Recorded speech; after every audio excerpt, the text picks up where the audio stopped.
हाणीअ मां अपडेट कयो पिया काज़ी अहमद मां साईं बशको लाखो जे रिपोर्ट मुताबिक़ त काज़ी अहमद लॻ ॻोठ नासरी जे रवासी जोड़े रिहाना वलद अल जुड़े उनड़ पंहिंजे चाहींदड़ अली नवाज़ वलद हुसैन उनड़ सां गॾिजी 3 ॾींहं अॻु राति जो देर सां घरां निकिरी काज़ी अहमद थाणे ते पनाह वरिती जंहिं त ॿिन्ही धुरनि जा माइट थाणे ते पहुची विया पर काज़ी अहमद पुलिस नारी रिहाना उनड़ सिविल कोर्ट काज़ी अहमद में पेश कयो ऐं नौजवान अली नवाज़ उनड़ खे कोर्ट में पेश न कयो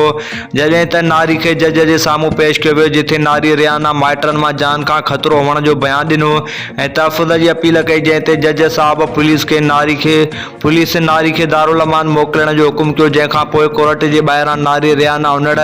सहाफ़ियुनि सां ॻाल्हाईंदे चयो त राति जो देर सां अली नवाज़ उनड़ सां शादी करण लाइ घरां निकितासीं पर मुंहिंजे माइटनि खे ख़बर पइजी वई जेके पोयां लॻा पर असां काज़ी अहमद थाणे ते पहुची पनाह वरिती पर पुलिस मूंखे कोर्ट में पेश कयो पर जंहिं नौजवान अली नवाज़ सां घरां निकिती हुयसि हुनखे कोर्ट में पेश न कयो वियो कोर्ट सॻोरी मूंखे दारुल अमान मोकिलण जो हुकुम ॾिनो आहे मूंखे पंहिंजे मामी साईं बशको उनड़ हाफ़िज़ उनड़ मोहम्मद बशको उनड़ ॿियनि मां मूंखे ऐं अली नवाज़ संदसि भाइरनि खे जान खां ख़तरो आहे मूंखे हिन खां तहफ़ुज़ फ़राहम कयो वञे।